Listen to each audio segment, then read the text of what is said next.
Assalamualaikum warahmatullahi wabarakatuh. Perkenalkan, nama saya Fadila Nisa Quina Kairia dari 10 PM2 nomor urut 11. Di video saya kali ini, saya akan mempresentasikan hasil dari kerja saya yang berjudul Rangkuman Informatika.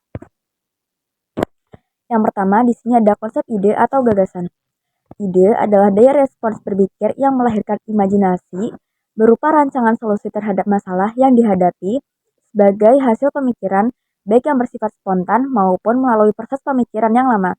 Dikenal dengan ide atau gagasan, kemampuan melahirkan ide-ide tidak dimiliki oleh setiap orang karena tingkat kecerdasan, intuisi, dan daya analisis permasalahan juga berbeda-beda. Ide atau gagasan yang dihasilkan dari proses berpikir secara panjang dan matang bisa disebut dengan penalaran. Penalaran dapat memberikan solusi alternatif yang lebih matang.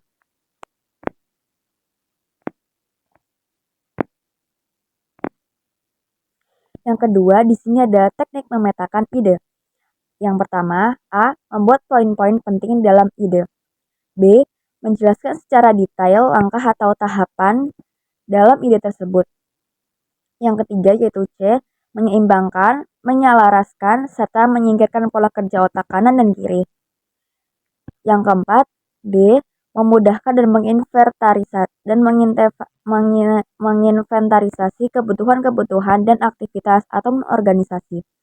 Yang kelima yaitu E. Mempermudah asesmen dari dan untuk struktur organisasi, alur bisnis, logika pemrograman, dan lainnya. Yang keenam yaitu F. Menjadi pedoman dalam menentukan penyelesaian masalah sejenis. Selanjutnya nomor 3 yaitu konsep algoritma. Algoritma merupakan serangkaian proses atau aturan yang disusun dan diurutkan secara sistematis dan logis untuk menyelesaikan permasalahan. Algoritma mengandung pengertian cara membuat metode penyelesaian masalah secara logis, runtut, dan sistematis. Yang keempat, di sini ada definisi proposisi. Definisi proposisi adalah salah satu jenis pernyataan yang dapat dijadikan acuan dalam komputasi adalah proposisi.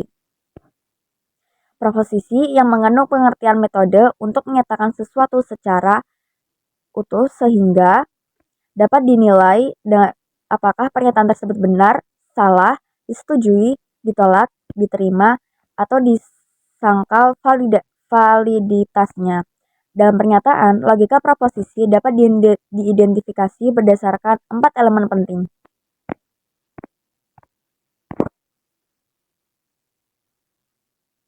Definisi proposisi. Yang pertama, A. Subjek merupakan konsep yang menjadi aktor utama dalam pernyataan, meliputi benda, objek tempat, kejadian, orang, peralatan, dan lainnya. Yang kedua yaitu B. Predikat adalah istilah perlakuan atau tindakan yang dilakukan atau dikenal pada subjek. Yang ketiga yaitu C.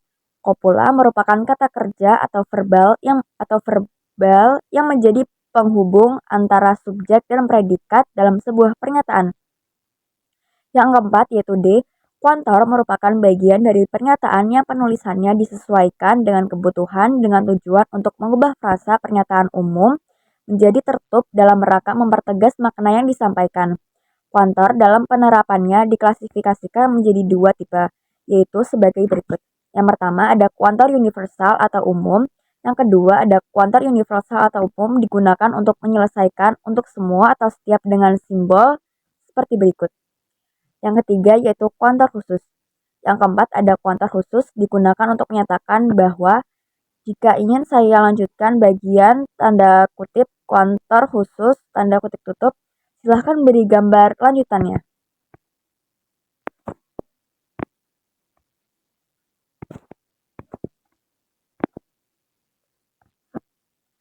Yang ke-C yaitu logika matematika. Yang pertama adalah negasi. Dalam logika matematika terdapat 5 istilah yang sering digunakan, yaitu negasi, konjungsi, disjungsi, dan blimplikasi.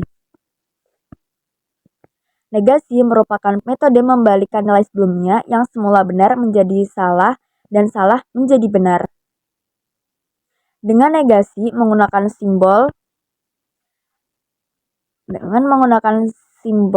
gelombang, Anda dapat membuat sangkalan atau peringkaran yang dibuat berikut adalah tabel kebenaran negasi. Tabel 11, tabel kebenaran negasi. PP, BS, SB. Penjelasannya, P adalah simbol pernyataan. Yang kedua, P adalah simbol pernyataan yang memperoleh negasi. B adalah pernyataan yang memiliki nilai benar, dan S adalah pernyataan yang memiliki nilai salah. Contoh, AP. Komputer bertambah cepat jika kapasitas RAM diperbesar. P salah.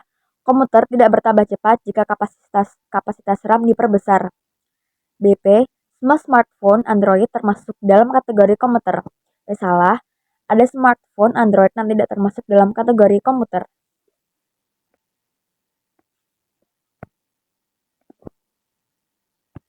Yang kedua adalah konjungsi. Tabel 1-2, tabel kebenaran konjungsi. PQ, PQ.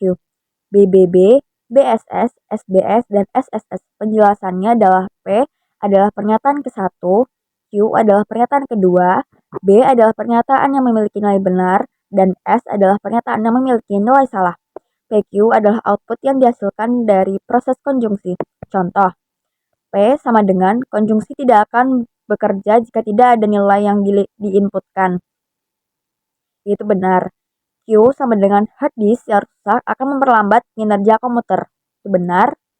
PQ sama dengan komputer tidak akan bekerja jika tidak ada nilai yang diinputkan, dan hard disk yang rusak akan memperlambat kinerja komputer.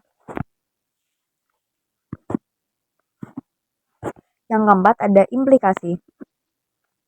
Implikasi merupakan salah satu penerapan pernyataan majemuk yang menggunakan kata penghubung tanda kutip jika,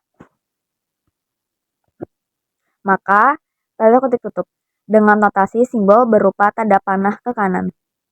Sebagai contoh, P tanda panah ke kanan Q dapat dibaca dengan tanda kutip jika P maka Q tanda kutip tutup. Berikut adalah tabel kebenaran implikasi. Tabel 14, tabel kebenaran implikasi. PQ, P tanda panah kanan Q. BBB, BSS, SBB, dan SSB. Penjelasannya adalah P adalah pernyataan ke-1, Q adalah pernyataan kedua, B adalah pernyataan yang memiliki nilai benar, dan S adalah pernyataan yang memiliki nilai salah. Yang terakhir ada P tanda panah ke kanan, Q adalah output yang dihasilkan dari proses implikasi. Contoh, P adalah materi e-learning sekolah telah dipublikasikan di internet adalah benar. Q sama dengan materi e-learning sekolah dapat diakses dari mana saja. Itu adalah benar. P tanda panah ke kanan Q. Jika materi e-learning sekolah telah dipublikasikan di internet, maka dapat diakses dari mana saja.